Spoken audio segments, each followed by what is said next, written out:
see the ball go through the basket. There was times in the Indiana series where I had great looks and point blank looks that just didn't go through. So it's just to see the ball go through tonight. I think last game I had, point blank hook shot, a point blank layup that didn't go in for me. So, those type of things happen. And you just have to find ways to fight through it, get over the hump, and really affect the game in different ways. But tonight it was, to your point, felt nice to, see those mismatches or even see the big out on the perimeter on me, whether it was Valanciunas or Siakam or Pirtle, whoever it was, just cut them and get some easy buckets. So that got me going early, and Braun was looking for me, and those guys helped me through it. Right, middle. Kevin, you surpassed your total points from the first game in the first quarter alone tonight. You and LeBron then combined for the last 13 for the Cavs in the second quarter. What did you personally change in your game tonight that attributed to your success? I made some shots. Simple as that. I know it's funny to say, but I've had a lot of great looks and really uncharacteristic misses for me. It's not like I forgot how to play the game of basketball. I go out there every night and fight and try to help this team win. And tonight just wanted to affect the game in different ways. And to Joe's point, seeing the mismatches tonight and trying to take advantage of those in the post, or whether I caught it out at the pitch post or a little bit off, and just went to work. Front right, Dave. Kev, you and Tyler have been through a lot over the years. What's the dialogue like when there's a back and forth? And you both have probably evidence that supports your side, playing you at the 5 and playing you at the 4. And how do you take that conversation and then move forward together as a team? Yeah, between us, there's obviously a mutual respect. He's helped me so much in my stint here with Cleveland in the past 4 years.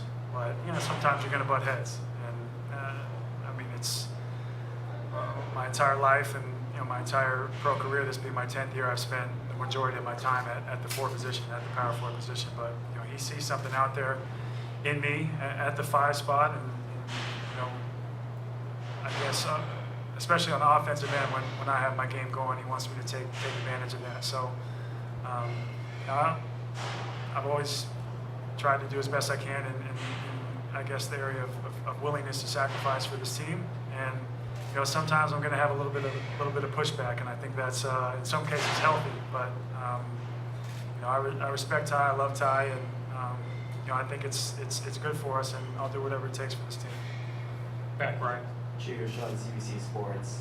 Kevin, you said you played the power forward position for so many years. How's this transition been, trying to fit into that role as a center again to help your team going forward?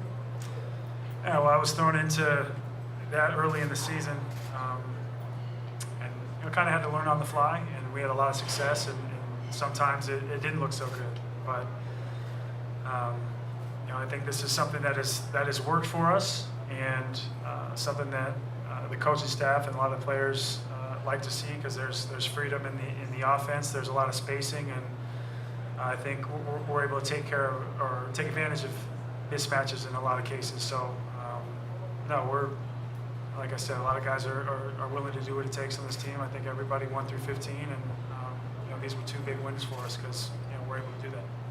Front right, Jason. We look at how difficult some of the first games were against Indiana, and now you guys seem to have some momentum building, and you're starting to get rolling. Did you sense this coming? Did this surprise you as much as maybe it surprised some of us to take it to a lead here on their home court? Or did you sort of feel it's building throughout the Indiana series? I think game 1 was paramount. It was, just in the fashion that we won, especially using that momentum coming off of the game 7 at home, but then the next day going on the road, not having a lot of time to prepare, and being professionals, getting our legs under us, and going out there and fighting. Even when they took a double-digit lead in the second half, we fought back.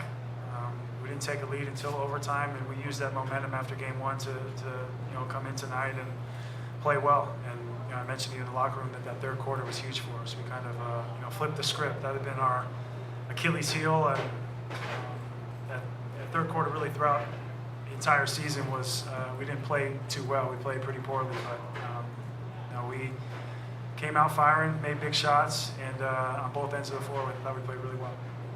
Middle left. Kevin, I know you guys as players, you have jobs to do when you're on the court, but you're all also fans of the game as well. What's going through your mind when you watch the kind of display LeBron put on in the second half tonight, some of the shots that were falling for him? Yeah, I mean, there's certain times, I would say seeing Bron in shoot-arounds, or seeing him in his preparation where he's going to have a big night. And this morning you could just sense it.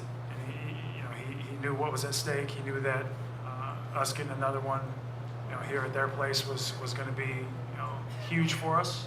And he came out and he played that way from the jump tonight. And like I said, you could just sense that he was going to have a special night early on. Steve. Kevin, see, that's when they did not count. When that is happening, when the crowd reacts to it, TV audience probably reacts to it. You guys are inside the lines. What are you thinking when you see the shots he was making? Just the barrage. Well, tonight I think he had done it in a.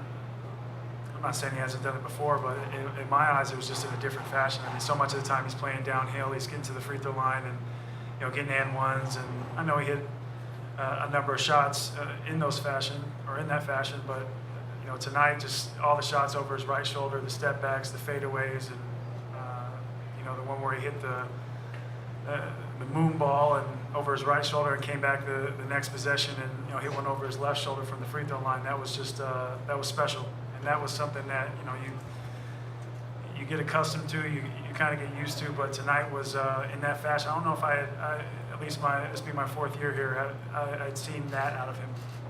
So it was special. Last question here on the right.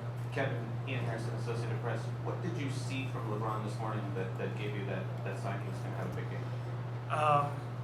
I actually stopped him on the way back, answering Steve's question. When he went over his right shoulder, then went over his left shoulder, he said when he got the mismatch that he was going to do that. So he actually called his shots this morning. So that's just one of the, I guess, examples that I could use, but just how locked in he was as well throughout the entire shoot around. And like I mentioned, just knowing what was at stake for us and getting a 2-0 lead is huge. All right, thanks, Kevin. Thank you.